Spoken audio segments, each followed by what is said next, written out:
안녕하세요. 알파고로 보는 인공지능의 미래 2부 시작하도록 하겠습니다. 저번 시간 중간에 잘려가지고 사실은 앞에를 쭉 설명할까 하다가 이따가 설명을 쭉 하긴 할 거고요. 그리고 지금은 저번 시간에 했던 거에서 잠깐 얘기를 하도록 하겠습니다. 4명 됐네요. 고마워요. 원래 인공지능이 처음에는 계산을 위해서 만들어졌었는데 계산하다 보니까 너무나 컴퓨터가 일을 잘해서 이것도 해보고 저것도 해보고 이러면서 점점 발달을 했다 그랬는데요. 사실은 난관에 부딪히기 시작했습니다. 요거 때문에 고양이와 강아지를 구분할 수 없어요. 우리는 너무나 쉽게 하는 일을 컴퓨터는 굉장히 어렵게 하더라라는 겁니다. 그래서 인공지능의 이제 뇌과학 연구가 옆에서 진행되고 있었는데 뇌과학을 접목시켜서 한번 해보자라는 것이었고요. 뇌과학을 연구하는 학자들을 보니까 굉장히 엄청 많은 100조 개에 달하는 시냅스를 통해서 우리가 정보를 입력받고 있더라라는 연구가 밝혀졌습니다. 그래서 뇌는 사실은 굉장히 많은 정보를 걸러서 들여보내주고 있더라라는 것이었습니다. 그래서 우리도 이렇게 이걸 보면 실제의 눈으로 보이는 장면입니다. 여기 구멍이 뚫려 있죠? 아마 어머야 누르면 안 되는구나. 과학 선생님이 설명해 주셨겠지만 저기는 상이 맺히지 않는, 그렇죠. 그 다음에 여기는 이제 핏줄 이렇게 신경줄 이렇게 있다고 합니다. 근데 우리가 실제로 본인 입력되는 뇌에 저장이 되는 정보는 이렇게 이제 저장이 되죠. 여러 단계의 시냅스를 거쳐서 이렇게 필터링을 하고 걸르다 보니까 이제 우리가 인식하는 장면이 이렇게 나온다는 것입니다. 그래서 이걸 컴퓨터에다가 접목을 시켜보자 해서 입력값이 있고요. 그 입력값을 각각 여기서는 노드라고 얘기하는데, 노드에 그 가중치를 줘서 실제 그 가중치에 따라서 변환된 값들이 결국에는 우리의 정보로 출력되게 하는 이런 방식들을 이제 채용하고 있습니다. 그래서 입력되는 값과 출력되는 값이 달라지는 상황이 됩니다. 요 뇌과학을 통해서 이렇게 한번 변환해보자라고 이제 약속을 했죠. 그리고 나서 입력되는 값과 출력되는 값이 다르니까 당연히 요 입력값은 요 출력값이야라고 이제 학습을 뭔가 시켜야 하겠죠. 그래서 이제 머신러닝 기법이 드디어 도입이 되게 됩니다.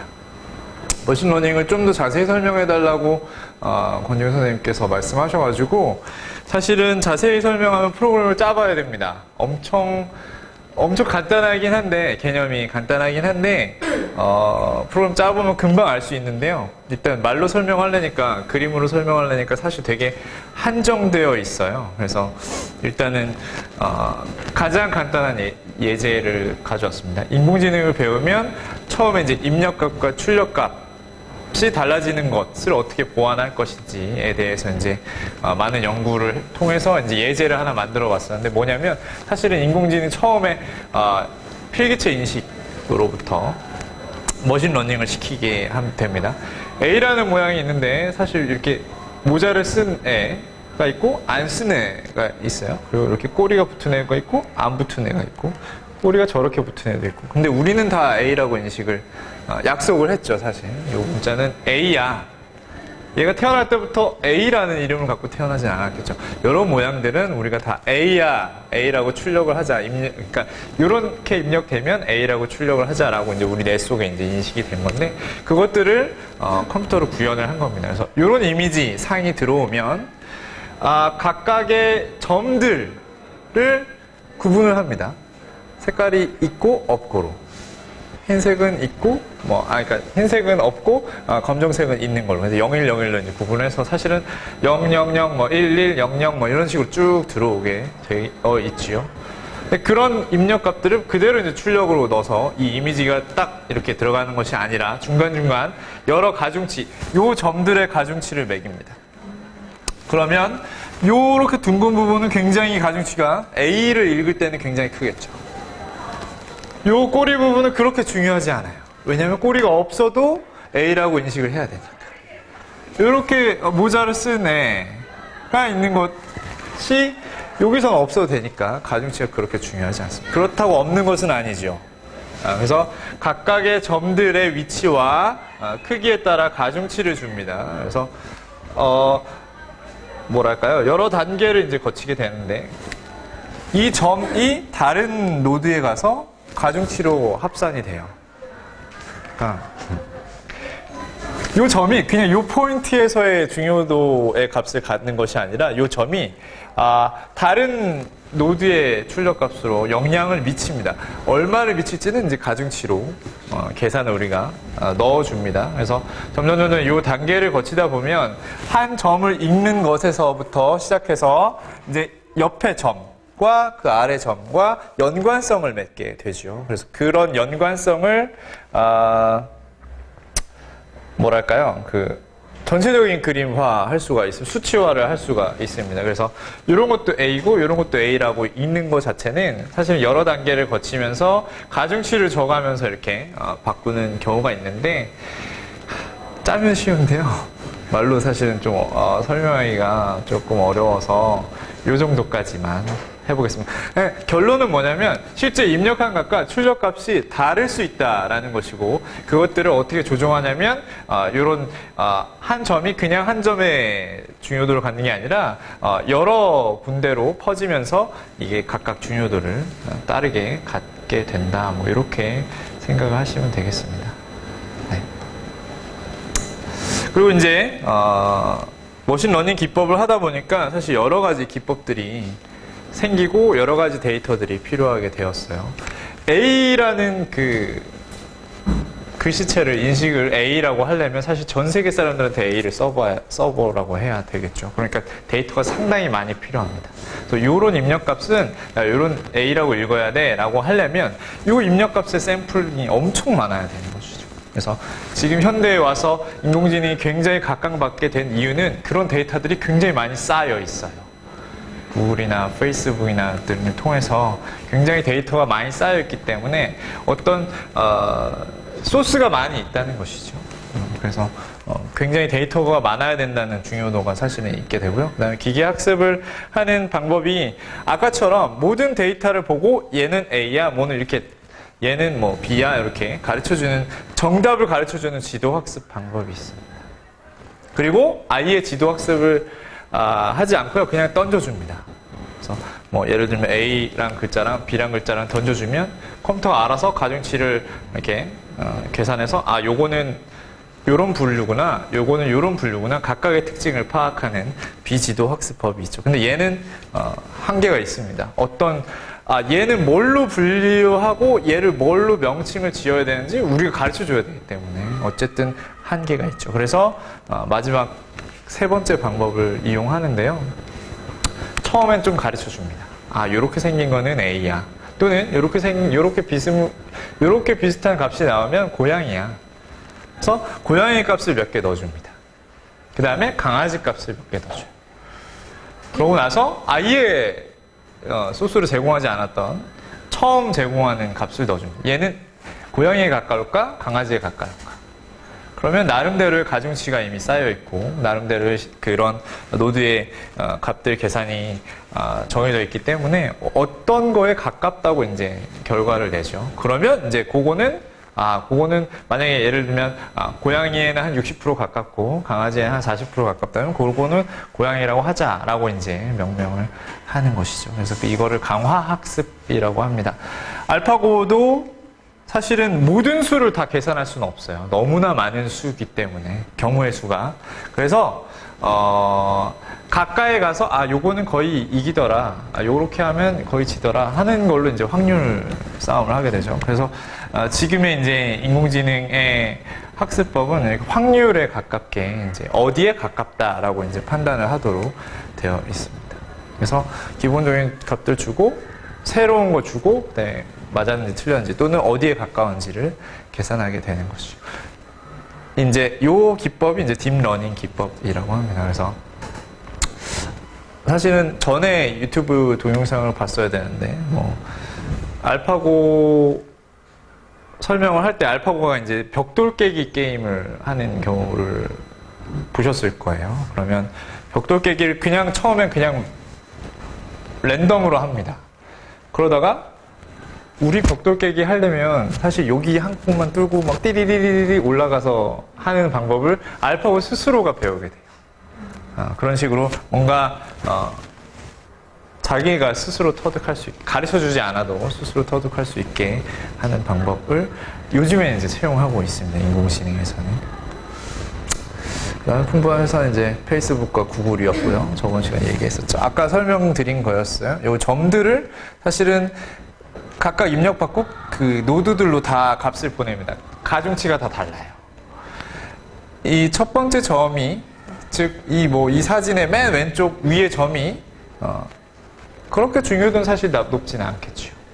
그러니까 가중치가 각각 다르고 뭐 입력하는 값이 각각 다릅니다. 그래서 얘의 값을 이렇게 전달했을 때는 주변에 어느 정도의 어스름한 모습들이 보이고요. 그 다음에 얘 전달했을 때 이제 면 정도가 보이고, 그 다음에 사실 이 단계는 인간은 10에서 15층 정도가 있다고 합니다. 그런데 기계는 사실 얘를 엄청나게 많이 만들 수 있겠죠. 물론 계산의 속도가 중요하지만 어쨌든 엄청 이 단계를 많이 할 수가 있습니다. 그래서 입력값과 출력값이 다르다는 것이죠.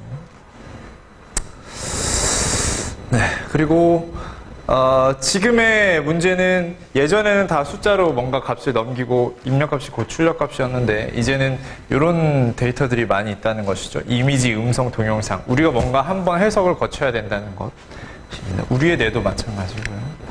그 다음에 얘네들은 좀 한계가 있다는 것을 나타내고 있고. 그 다음에 이런 뇌과학을 하려다 보니까 굉장히 노드들의 계산이 굉장히 많아졌어요. 단순하게 그냥 한 단계 거쳐서 출력값을 뽑아내는 것이 아니라 여러 단계를 거치고 그 여러 단계가 굉장히 계산을 많이 하게 되어 있습니다. 그래서 컴퓨터 성능이 굉장히 좋아야 하는데 굉장히 좋아졌어요. 때마침 1951년도에 체스하는 법을 가르쳤던 마크 원보다 1000만 배 빨라졌다고 합니다.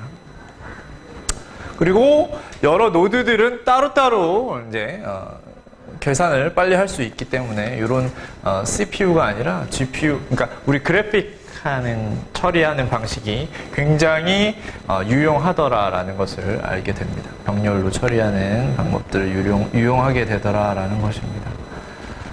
네, 그래픽도 마찬가지예요. 각 점의 색깔과 뭐 이런 그런 투명도라든지 이런 것들을 계산할 때 사실은 모든 점을 차례대로 계산하지 않고요. 각 점을 병렬로 처리를 해서 엄청나게 속도가 빨라지죠. 이렇게 처리를 했습니다. 그래서 인공지능 발전에서 뭔가 중요한 이정표가 될 만한 사건들이 있었는데 97년도에 이제 체스를 인간을 이겨버립니다. 그러니까 되게 이때는 굉장히 놀랐었죠. 체스를 이겨버리니까 사실 우리보다 마치 똑똑해 보이는 것처럼 생각이 들었고 실제로 퀴즈쇼도 이겨버립니다. 이제 올해는 사실 우리는 굉장히 이세돌 아저씨한테 굉장히 감사해야 될 필요가 있어요. 왜냐하면 인공지능의 위기를 굉장히 빨리 깨달은 나라이기도 합니다. 왜? 바둑에서 이세돌이 직접 지는 광경을 목격했잖아요. 그죠? 그래서 바둑은 굉장히 정복하기 힘든 거라고 그랬어요. 왜냐하면 경우의 수가 너무 많기 때문에. 그런데 이번에는 이세돌이 이기겠지 했지만 졌죠. 앞으로는 이기기 힘들 겁니다. 앞으로는 아마 뭐 인공지능을 바둑으로 이긴 마지막 인류가 될 수 있다고 하던데 뭐 이기기 더 힘들겠죠. 그다음부터는 계속 다 인공지능이 이겨버리는 그런 순간이 왔어요. 지난주 거 했던 거 정리하면 원래 계산을 할 때 사람을 썼었습니다. 컴퓨터란 용어가 사람을 나타내는 용어였다고 했었죠. 그런데 이거를 기계를 만들어서 실제로 써보니까 잘하더라. 수학이고 논리 계산을 엄청 잘하고 정확하고 빠르고 반복되는 일 짜증 없이 잘 하더라라는 것입니다. 그래서 기계한테 이제 뭔가 다양한 것들을 시켜보죠. 다양한 것들을 시키기 위해서 뭐 여러 가지 시도들을 해봅니다. 그 시도들 중에 생각하는 기계를 만들어보자 해서 생각하는 기계를 기준을 정해놨어요. 대화하는 사람이 누군가와 대화할 때 기계와 대화하는지 사람과 대화하는지 구분이 안 가면 야 이거 생각하는 기계라고 이름을 붙이자라고 했습니다. 튜링 테스트 또는 이미테이션 게임이라고 했는데 정복이 됐어요. 2014년도에. 그 다음에 게임을 하는데 사람을 이기면 사람보다 더 뛰어난 지능을 갖고 있다고 말할 수 있지 않을까라고 이제 게임 이론을 이제 제시를 했죠. 그래서 체스 정복 2011년, 바둑 정복 2016년 됐죠. 이거는 뭐 우주에 있는 원자수보다 많다고 맞나요? 그러니까 당연히 계산할 수 없어요. 다. 전체의 경우의 수를 다 계산할 수는 없어요. 어스름하게 이제 확률 게임을 하는 것이죠. 그래서 한 판을 진 겁니다. 다 계산할 수 있었다면 다 이겼겠죠. 컴퓨팅 파워가 됐다면. 이렇게 계산을 해보니까 엄청 잘하는 줄 알았는데 실제로 모라벡 패러독스, 모라벡의 역설에 걸립니다. 우리가 쉬워하는 거는 굉장히 어려워하고요. 우리가 어려워하는 거는 굉장히 쉬워하더라라는 것입니다. 수학 너무 어려워요, 우리한테는. 근데 되게 잘해요, 컴퓨터는. 근데 문자, 음성, 이미지, 영상은 잘 처리하지 못해요. 역사학자들은 요 수학하는 거는 사실은 몇백 년 안 됐다고 합니다. 인류가 수학을 하기 시작하고 미분, 적분하기 시작한 지 얼마 안 됐을 거잖아요. 근데 사실은 문자, 음성, 그리고 이런 장면들 처리하는 거는 몇만 년, 몇십만 년 됐겠죠. 그래서 그렇기 때문에 뭔가 뇌 속에 그런 원리들이 잠재되어 있는데, 우리가 수치로 것들을 표현하지 못하고 해서 이제 컴퓨터에 넣지 못해서 이런 일들이 발생하지 않을까 이렇게 얘기를 하는 편도 있더라고요. 하여튼 한계가 있었지만 한 줄기 빛이 바로 뇌과학, 뇌를 연구하다 보니까 뇌를 응용해서 이제 이렇게 하는 거죠. 입력과 출력이 다르다. 구체적인 정보를 이제 추상화하는 경우. 그리고 우리는 다 걸러서 하더라라는 것입니다. 그래서 걔네들을 컴퓨터에도 접목시켜서 입력과 출력 사이에 여러 단계의 처리 과정을 거쳐서 마치 디자인과 같은 경우는 뭔가 필터링 처리하는 것처럼 우리 사진에 필터를 먹이는 것처럼 입력과 출력을 달리하는 것들로 이제 보정을 하는 것이죠. 우리가 원하는 출력값을 뽑아내기 위해서 그러려면 입력과 출력에 당연히 학습을 시켜야 됩니다. 다르니까요. 그래서 학습을 시키려면 자료가 많아야 되죠. 빅데이터가 필요한 거고요. 이런 계산들을 빨리 해야 됩니다. 엄청나게 단계가 많고 데이터들을 많이 써니까. 그래서 무어의 법칙을 통해서 진짜 많이 발전했기도 하고 병렬 처리가 지금 게임이 발달하면서 병렬 처리가 가능한 GPU가 많이 생겨나기도 하고 이런 기법들이 생겨서 이제 인공지능이 한 빛이 되었다라는 것이고요. 현재 인공지능 쓰임새를 조금 소개해 드리도록 하겠습니다. 오늘은 현재까지만 하고 다음 시간에는 이제 미래를 얘기해 보려고 합니다. 엄청나게 다양한 것들이 있는데 이 중에 아는 거 있어요? 뭘 안다고요? 장동건 알죠? 네. 그 다음에 시리. 이건 아나요 혹시? 내비게이션. 얘는 구글 포토. 얘는 모르겠고 얘는 네 맞아요. 2002년도에 우리나라의 심심이 서비스가 시작을 합니다. 대화해요. 진짜 사람인지 헐 역시 너임. 크크크. 저 충북 어디? 착한 사람이 사는 곳. 크크크크크크. 그죠? 뭔가 대화가 되는 듯 하지만 사실은 몇 마디 나눠보면 금방 알 수 있어요. 이거 뭔가 프로그램이구나 라고 알 수 있었죠. 2002년도 시기입니다.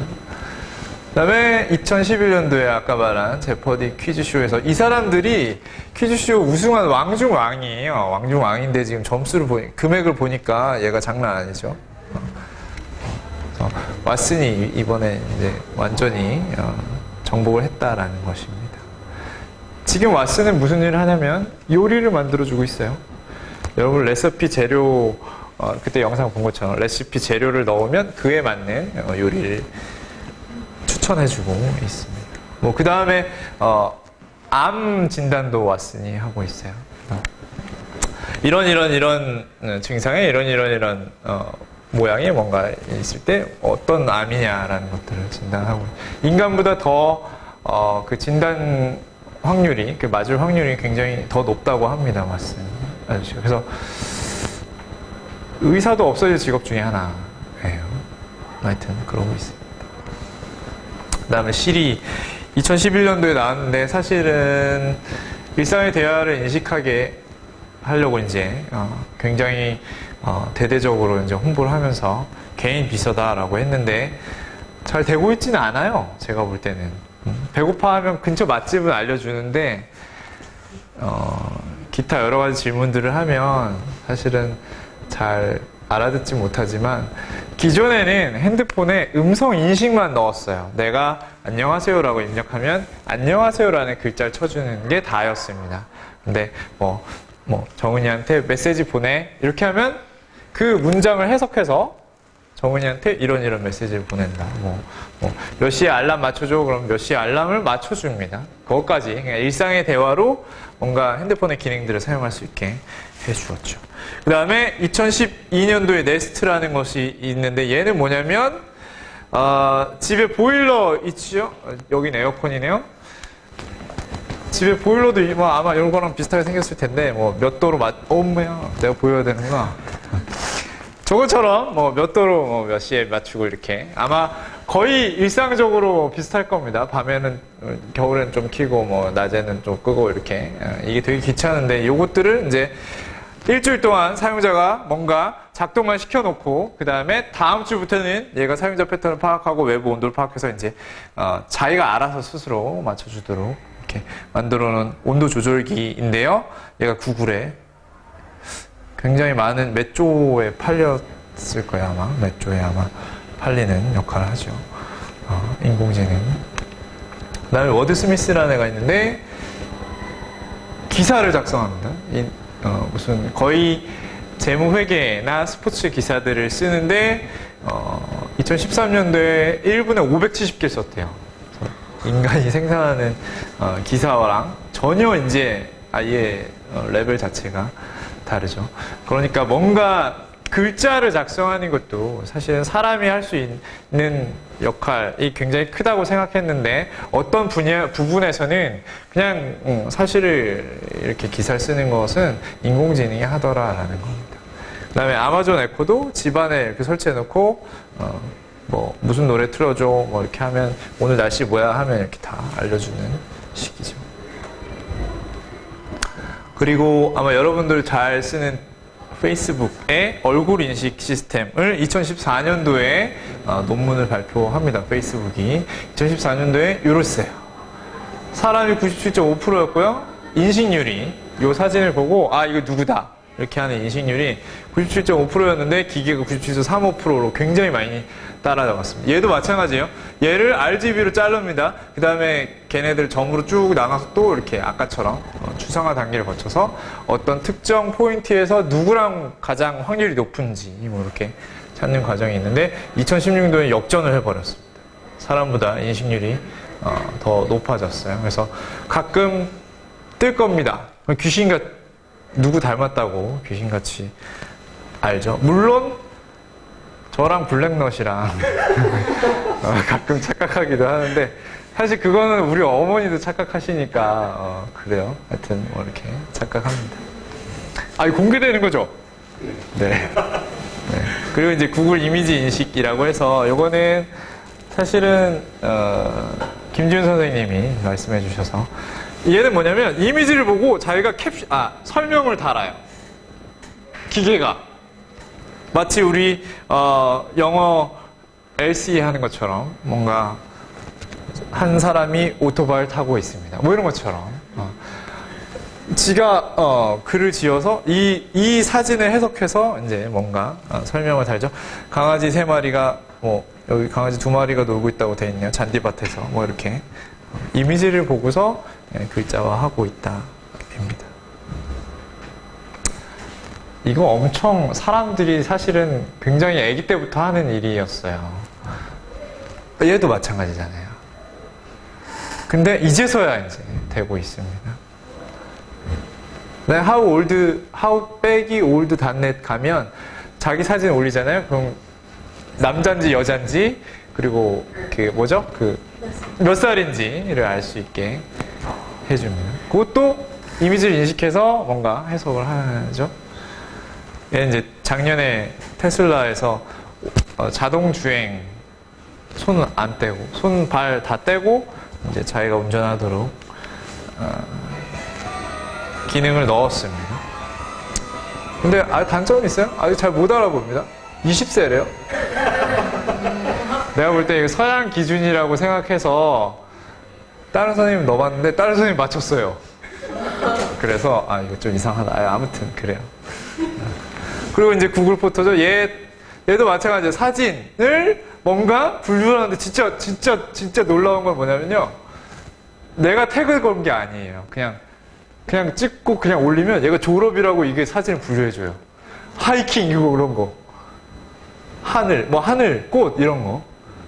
그러니까 내가 그냥 구글 포토 들어가서 가만히 있어도 그냥 지가 알아서 이런 거 너무 무용이래요. 이거 와 진짜 너무 놀랍죠. 셀카는 사실은 셀카 그 카메라가 있으니까 태그가 되는데 이 결혼식 이거 청첩장을 찍었더니 결혼식이래요. 장난 아니죠? 무섭습니다. 구글 포토 그죠? 구글 포토 작년에 했는데 굉장히 많은 공짜로 다 용량 엄청 해서 고화질로 올리게 해놓은 이유가 바로 이거예요. 그죠? 사진 인식. 우리가 학습시켜주고 있습니다. 근데 지금 종쳤죠? 가야 되죠. 네. 자료 제가 올려드릴게요. 오늘 여기까지.